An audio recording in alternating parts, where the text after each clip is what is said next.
Hey family, Charles Thomas, um, here to continue the discussion and continue our enlightenment of the issues that plague us as a people, and hope that we can have a little dialogue and try to put some more things together as a people, because I think it's very important for us to understand that we have to deal with our inner person, not our outward person.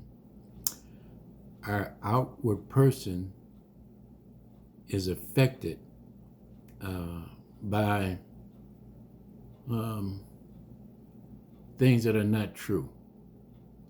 The only thing that is true to us as a people is how we deal and how we interact between one another as a people. And we have to learn how to love and respect ourselves before we can love and respect other people. But we have to overcome what other people have programmed us into believing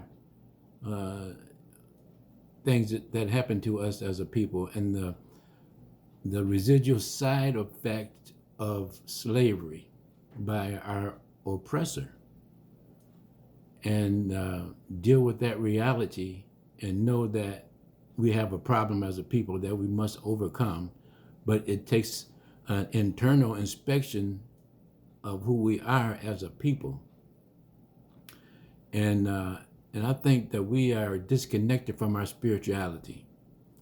And our ancestors have laid out a plan for us that if this ever happened to us again, and it has happened before, and there's always cycles in life. Everything in the universe has cycles. But if you are lost or been cut off from your true identity and your history and your ancestors and your spirituality, then you have to replug or reboot yourself back to that spirituality that your ancestors were robbed of. And believe me, we were robbed, and our identity has been lost. We're like a people that have amnesia. If you have amnesia, you don't know where you're going, you don't know where you come from. And so this is how we are functioning as a people, but we will not admit that we are damaged because of our outer life experiences. We don't want to show that we have a weakness, but we do have a weakness because we don't know where we're going. We don't know the responsibilities that it would take to focus us or to channel us in the right direction. And the right direction that we need to be traveling in is spirituality, and religion in our community is a hindrance to us. The way that it's been given to us in the black churches, for example, in the Bible, Christians say white Christians killed the prophet. But that people that killed the prophet will not admit that they killed the prophet. They will pretend that it didn't happen, but until they apologize for the crime that they committed, their life will not be correctly implemented. They have to give an atonement.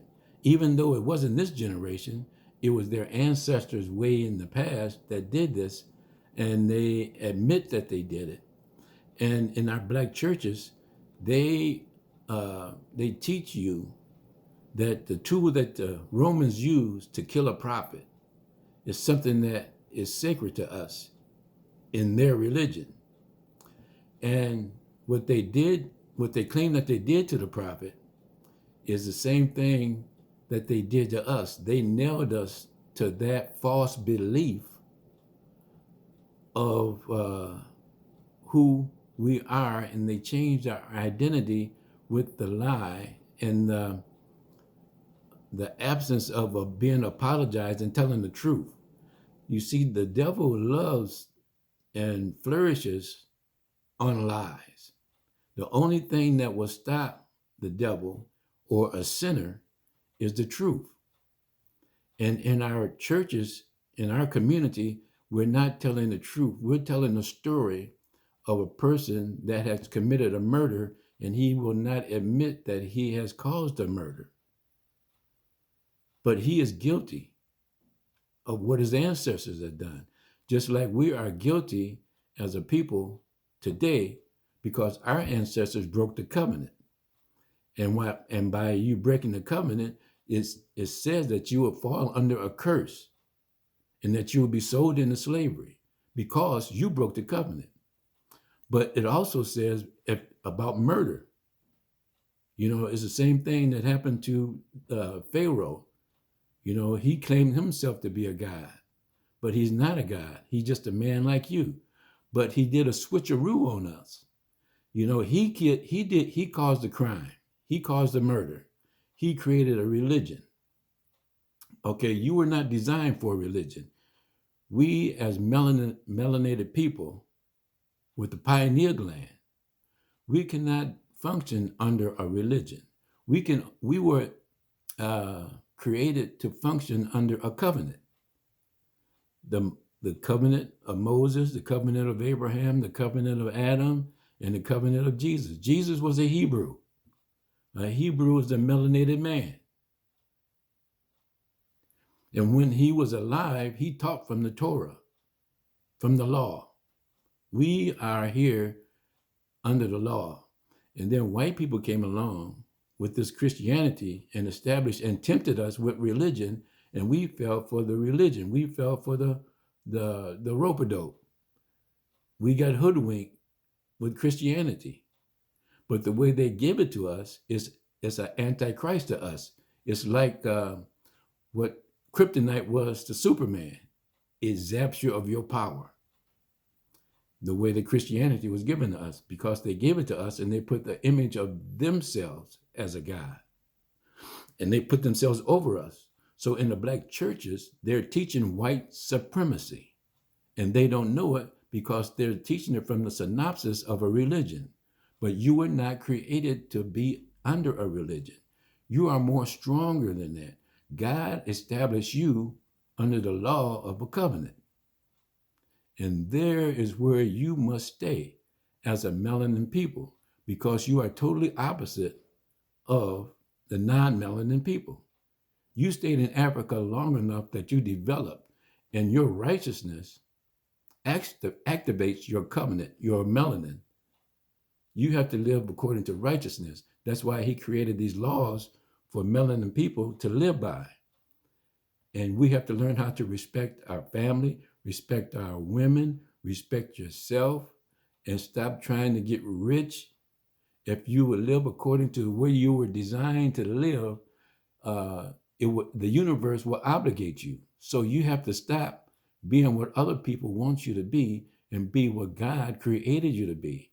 And you can only do that when you understand and read the Bible and read the Torah from the perspective of a covenant, the laws of righteousness. You cannot please God by worshiping the image of another man and that man telling you that he is a God. And you know that's a lie. And you know that he's murdered, but he will not admit that he murdered a prophet.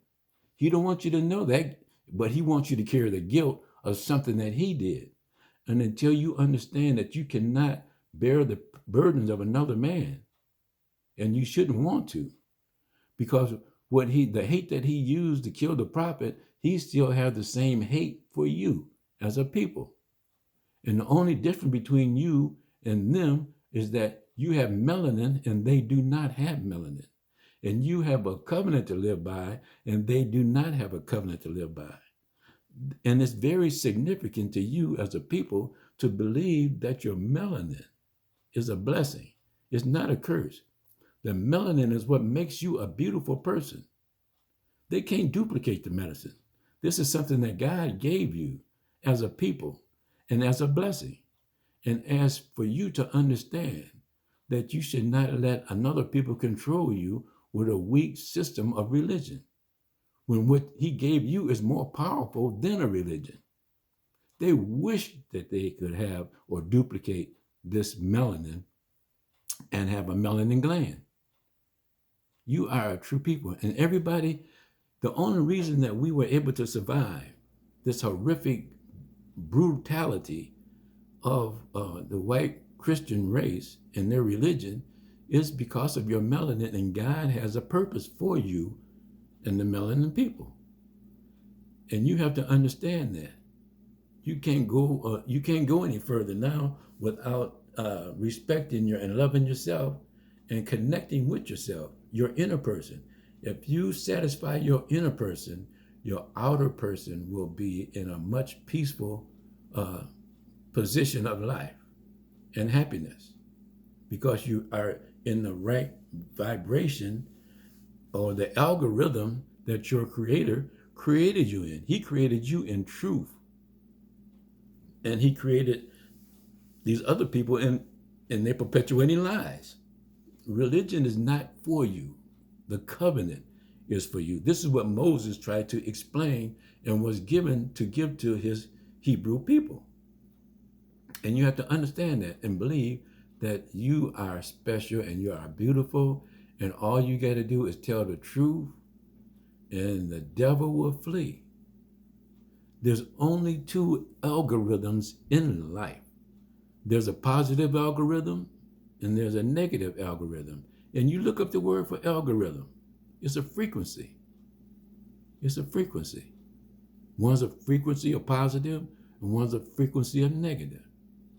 And this book that I've been trying to tell you about, this book, Kabbalah. Now, if you look at the word Kabbalah, you see Abba, right? Abba means Father, your Christ-like self. And this is the scenario that I've been telling you to read. Pick this book up. And right here is Allah. Allah is the diagram that Moses was given when he was up on the mountain. God gave him this. And it means 2 arms, a head, and a leg. The name Allah is what this diagram represents. And it's the flow. And you got the center. So you must understand that you are a people and understand your inner person that God blessed you with, and you must obtain this information and do what is necessary for you to do to complete your algorithm, and it's only truth and righteousness. And another book that I would like to recommend to you is, I just picked this up. It's the Journey of the Songhai People. And it very well describes the situation that we find ourselves in as a people. And I'm not going to read it to you. This information is out there for you to gather and delve into and find out who you really are and make that connection back to the universe. It's a matrix that you have to be aware of. Don't be afraid, because you got to change. We are messed up as a people, but we're messed up because of the treatment of another people. And it's your responsibility as a melanin righteous person to know that what your melanin reacts to is righteousness and peace, mercy, justice, beauty, all those attributes, and understanding and wisdom. You have to wake up and you come out of that Lazarus syndrome and do what Moses told you to do. One of the most important things that Moses told us to do was do not worship another man. No false images. If you go into church and you still got a cross up in that church, and if they still telling you to worship this white image, get away from that man. That man is more lost than you ever lost. The worst thing in our community is the black minister. He's more harmful to us than any kind of drug that you can come up with. What he's teaching you is totally pure, raw, and sinful. And he must understand this also, that you cannot continue to teach that rhetoric of a white God, because you are definitely teaching white supremacy. And I want you to know it, and I know it. And I want your members to know it, that what you are teaching is white supremacy. And you can't be with peace within yourself by teaching that another man is better than you, and you teaching your children that rhetoric. And it's hard to come out from under that noise of a lie.